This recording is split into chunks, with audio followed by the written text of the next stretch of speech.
Olá pessoal, tudo bem com vocês? Sejam todos bem-vindos ao canal Matemática Básica. Eu sou o professor Paulo Vasconcelos e esta é a segunda parte dessa playlist de aulas sobre os conceitos, principais conceitos de funções. Na aula de hoje a gente vai estudar os tipos de funções injetora, bijetora e sobrejetora.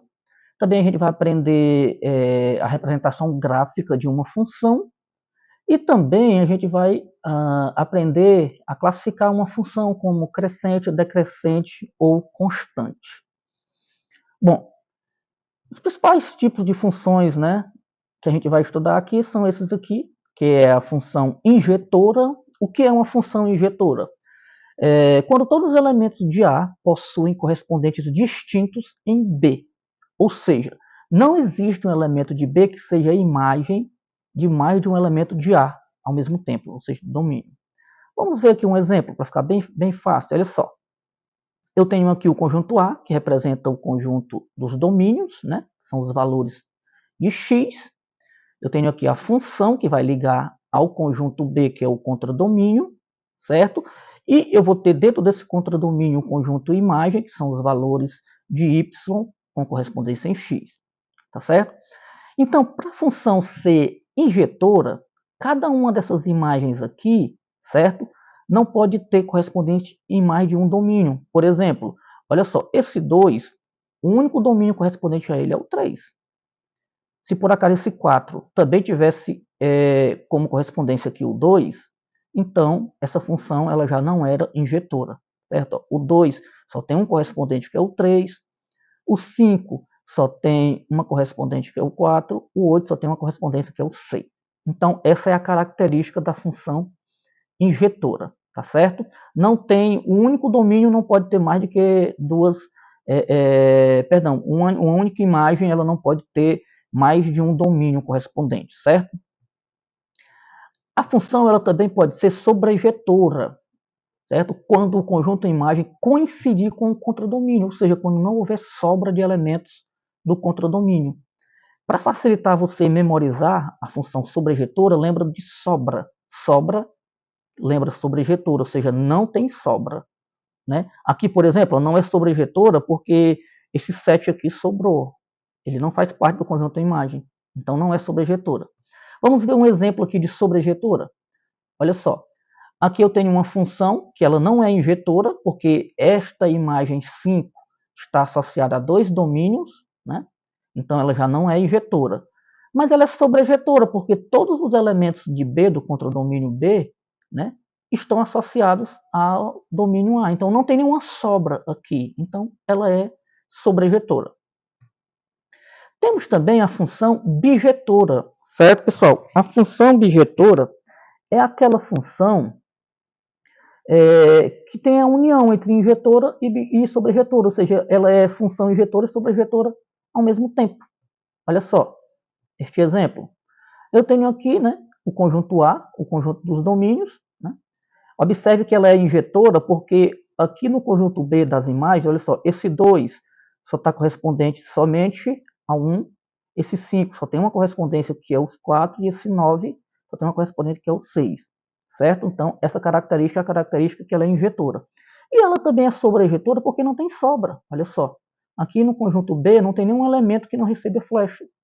Então, ela é injetora e sobrejetora, consequentemente, ela é bijetora, tá certo? No entanto, pessoal, existem funções que não são nem injetora e nem sobrejetora, e, consequentemente, também não vai ser bijetora, lógico, né? Exemplo, olha só, eu tenho aqui o conjunto A, né? Esta função aqui, observe que a imagem aqui B, né, do conjunto B do contradomínio, a imagem 5, ela é imagem de 3 domínios diferentes. O 2 tem imagem 5, o 7 também tem imagem 5 e o 9 também tem imagem 5. Então, por isso ela não é injetora. Também não é sobrejetora porque tem sobras aqui, olha só, no contradomínio. O 7 e o 6 não faz parte do conjunto imagem. Se tem sobra, não é sobrejetora. Então não é injetora e nem sobrejetora, tá certo? Bom, vamos fazer uma atividade para fixar melhor este conteúdo. Olha só, provar que a função de R em R, ou seja, dos domínios dos reais para as imagens também dos conjuntos reais, definida por f de x igual a x ao quadrado mais 1, não é bijetora. Olha só, provar que uma função não é bijetora, basta você constatar que ela não é injetora, ou seja, se tiver dois ou mais domínios x com a mesma imagem y, ou seja, tiver dois valores aqui de A ou mais, com o mesmo valor correspondente aqui em B, a gente já sabe que ela não é injetora. Ou ela também não, para ela não ser bijetora, ela também não tem que ser sobrevetora, ou seja, se tiver algum elemento do contradomínio que não seja a imagem, certo? Se tiver sobra, não é sobrevetora. Bom, para a gente verificar primeiro se ela é injetora, vamos testar imagens opostas, né?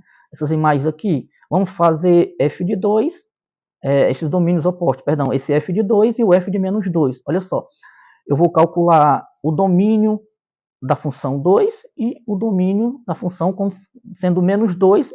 Vamos ver qual é a imagem que a gente vai encontrar nesses dois casos. Olha só. F de x é igual a x ao quadrado mais 1, é a função.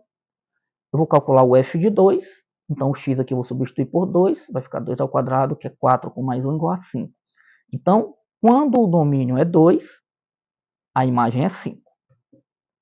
Vamos agora calcular o f de menos 2, ou seja, quando o domínio é menos 2. Menos 2 ao quadrado também é 4. 4 mais 1, 5. Então, a gente pode concluir que quando o domínio é menos 2, a imagem também é 5. Graficamente, né, pelo diagrama, né, a gente percebe o quê? Eu tenho aqui o conjunto A dos domínios, eu vou atribuir esses dois domínios, olha só, o 2 e o menos 2. Aqui a função que vai ligar ele, né, esses dois conjuntos, que é y igual a x ao quadrado mais 1, que é essa aqui. Olha só, para o domínio 2, que é esse aqui, a imagem é 5. Está aqui. Já para o domínio menos 2, que é esse aqui, a imagem também é 5. Olha só. Então, a gente pode concluir o quê? Ó, como há elementos de A, ou seja, os domínios 2 e menos 2, com a mesma correspondência em B, que é a imagem 5, então a função não é injetora. Né? Por esse motivo, ela não é injetora. Para facilitar você identificar a injetora, é só você olhar aqui para o conjunto das imagens. Ó. Se uma imagem tiver mais do que uma flecha aqui, ligando aqui para os domínios, então ela não é injetora. Consequentemente, se ela não é injetora, ela não vai ser, né, bijetora. Então a gente prova, né, a gente constatou que essa função não é bijetora. Tá ok? Agora, pessoal, a gente vai aprender a representar graficamente uma função. Isso é bem simples, olha só. Toda função pode ser representada graficamente no plano cartesiano, com pares ordenados x, y. O tipo de gráfico varia de acordo, né, com o tipo de função. Uma função do primeiro grau, né, ou função afim, vai ser uma reta, uma função do segundo grau, ou uma função quadrática, vai ser uma parábola, né, e assim por diante. Vamos ver o exemplo, olha só. Dado o conjunto domínio A igual a 1, 2 e 3, representar graficamente a função f de x igual a 2x mais 1. O que é que eu vou fazer? Olha só. A gente vai atribuir os valores do conjunto A, que é o domínio, né, nesta lei de função aqui, tá certo? E vai encontrar os respectivos y, tá certo? Que é o f de x. Aí monta os pares ordenados e representa-os no gráfico. Como é que funciona? A gente monta aqui uma tabelinha, eu vou colocar aqui os valores de x, que é o domínio, olha só que aqui a questão me deu, ó, 1, 2 e 3, tá aqui eles. Aqui é a função, ó, f de x igual a 2x mais 1, fazendo o f de 1, substituindo o x por 1, 2 vezes 1, 2 com mais 1, 3, eu tenho y igual a 3 e o par ordenado 1 e 3. Fazendo o f de 2, x igual a 2, né? 2 vezes 2 é 4 com mais 1, 5, eu tenho o par ordenado 2 no x e y, 5. E fazendo x igual a 3, aqui é para ser f de 3, considera aqui sendo f de 3, vai ser 2 vezes 3, 6. Com mais um 7, eu tenho o par ordenado 3 no x e 7 no y. Com esses pares ordenados, esses pontos, eu posso montar esses pontos aqui no plano cartesiano. Vou colocar aqui o eixo dos x e aqui o eixo dos y, tá certo? Então, eu vou marcar o primeiro ponto aqui, a origem, 0. O primeiro ponto é 1 no x, olha só, e 3 no y. É esse ponto, olha só, tá certo? Esse aqui é o ponto. O segundo ponto é 2 no x e 5 no y. Olha só, 2 no x e 5 no y. Tá aqui o ponto, tá legal? E a gente tem mais um ponto, que é o 3 no x, certo? E o 7, olha só, no y. Tá aqui o ponto. Agora é só eu traçar uma linha, certo? Ligando esses 3 pontos. Tá aqui a linha, certo? E essa linha, ela representa graficamente essa função 2x mais 1. Então, olha só, aqui fica bem explicado, olha só, o que a gente viu na aula anterior, né? Eu posso representar uma função por uma lei, eu posso representar uma função que é uma fórmula matemática, por uma tabela, né? Eu posso colocar somente aqui, ó, x e depois xy, né? E eu também posso representar por meio de um gráfico no plano cartesiano, além, né, do diagrama também com as flechas. O detalhe interessante é que esse eixo aqui das abscissas, né, do x, ele é o eixo dos domínios, né? Os valores do domínio ficam sempre aqui. E este eixo y, né, das ordenadas, é o eixo das imagens e também o eixo do contradomínio, tá certo? Bom, vamos fazer uma atividade aqui para fixar esse conteúdo. Olha só. Determine o domínio e a imagem da função abaixo representada graficamente. Olha só. Aqui a gente já sabe que esse eixo x é o eixo dos domínios e o eixo y é o eixo das imagens e dos contradomínios, certo? Então aqui olha só o eixo dos domínios e aqui o eixo das imagens. O domínio aqui representado nessa função, olha só, ele começa aqui no menos 2 e termina aqui no 2. Então, a gente pode concluir que o domínio dessa função aqui representada no gráfico é esse aqui, o intervalo fechado, que começa no menos 2 e termina no 2 positivo. Já o conjunto imagem aqui vai ser esse intervalo, que começa aqui, ó, no menos 3, ó, que é o limite aqui do y embaixo, ao 3, que é o limite superior aqui do y em cima. Então, o conjunto imagem M de F vai ser menos 3 e até o 3, ou seja, o conjunto fechado de menos 3 até ao 3, certo? Todo esse intervalo, tá bom? Bom, agora a gente vai aprender a classificar uma função como crescente, decrescente ou constante.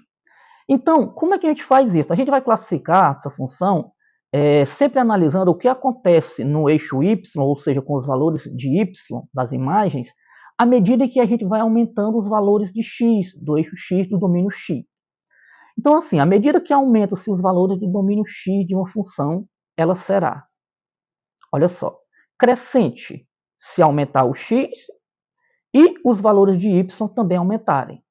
Agora, se aumentar o x e os valores de y diminuírem, ela vai ser decrescente. E se aumentar os valores de x e os valores de y permanecerem iguais, não tiver alteração, ela vai ser uma função constante. Vamos ver o exemplo como isso é interessante e fácil. Olha só, eu tenho aqui o eixo x, certo? Eu tenho aqui o eixo y, esse é o eixo dos domínios e esse é o eixo das imagens. Aqui a origem, né? Vou marcar aqui alguns pontos, aqui também no y, alguns pontos. Então vamos ver aqui, ó. Eu tenho uma função nesse intervalo de x, que vai do menos 5 até o menos 2. Ó, essa função, né, quando o x for 5, o y vai ser 0, ó, ele não vai sair daqui. E quando o x for menos 2, o y vai ser 2, ó, bem aqui, certo? Então, o intervalo da função, observando aqui somente no x, que é os domínios, ó, do menos 5 até o menos 2, o que é que acontece? Olha só, o x está aumentando, né? O domínio está aumentando. E o que foi que aconteceu com o y, que é a imagem? Também aumentou. Observe, ó, a imagem também aumentou. Por isso que a função, nesse caso, ela é crescente. Ó. Aumenta o x, aumenta também o y. Certo? Então, é crescente. Agora, vamos calcular essa função no intervalo que vai do x igual a menos 2 até o x igual a 3. Olha só, seria essa aqui, né, esse intervalo. O que foi que aconteceu aqui? Olha só, pessoal. O x, ele aumentou, né? Passou do menos 2 até o 3. Mas o que foi que aconteceu com o y, que é as imagens? Olha só, diminuiu, ó. Ele desceu aqui do 2, ó, parou aqui no menos 1. Certo? Então, quando o x aumenta e o y diminui, então a função é decrescente. Tá legal? Já do intervalo aqui, ó, do domínio 3 até o domínio 6, olha só, né, o x aumentou. Né, o x aumentou, mas o que foi que aconteceu com o y? O x aumentou e o y não aconteceu nada. Permaneceu igual. Né, não saiu aqui do menos 1, ó, o y. Então, nesse caso, a função ela é constante. Certo? Recapitulando, sempre que o x aumentar, você vai comparar sempre com o aumento do x. Sempre que o x aumentar, o y também aumenta, é crescente. Sempre que o x aumenta, o y diminui, é decrescente. Sempre que o x aumenta e o y não se altera, é constante. Tá legal? Para fixar mesmo, vamos fazer essa atividade? Aí vai ficar bem mais fácil de compreender. Olha só. Observe o gráfico da função f, tá aqui ele, né? Esse gráfico, né, que essa linha aqui, né, roxa, representa o gráfico. Vamos responder algumas questõezinhas, ó. Qual é a imagem de menos 3 pela função f? Né? A imagem de menos 3. Então, eu vou ter que pegar o domínio menos 3, olha só, que é esse aqui, e calcular a sua respectiva imagem aqui no y. Então, a imagem vai ser o quê? 4. Quando o domínio é menos 3, a sua imagem é 4. Então, a imagem do domínio menos 3 é esse valor 4. Tá certo? Tranquilo, né? Vamos para a próxima, item B. Quais os intervalos em que a função é decrescente, ou seja, quando o x cresce e o y diminui? Ó, esse intervalo aqui, o x está aumentando, ó, do menos 3 para o menos 1. Foi o que aconteceu com o y, diminuiu do 4 para o 2. Ó. Então, ó, o formato de decrescendo. Ó. Então, nesse intervalo aqui, do x sendo menos 3 até o menos 1, a função é decrescente. Nesse outro intervalo aqui, ó, o x sendo 2, e depois até o 4, o que é que acontece com o y? O y vai diminuir de novo, ó, do 2 até o menos 2. Então, aqui também a função nesse intervalo x igual a 2 até x igual a 4 também é decrescente. Então, a gente vai ter esses dois intervalos. Ó. Intervalos fechados do menos 3 ao menos 1, que é esse aqui, e do 2 até o 4, ó, que é esse aqui. Intervalos aqui, a função é decrescente. O x aumenta e o y diminui. Item C. Quais os intervalos em que a função é crescente? Não tem, né? Olha só, a gente observando aqui que não tem um valor crescente nessa função. Ó. A função aqui ela diminui no y, constante no y, diminui no y. Ela não cresce em nenhum momento, então não tem. Quais os intervalos em que a função é constante? Olha só. Do menos 1 até chegar aqui no 1, aqui no x, né? O x cresceu, mas o que é que aconteceu com o y? Não se alterou, continua aqui em 2. Então, nesse intervalo de menos 1 aqui, ó, até o 2, a função ela é constante. Tá legal?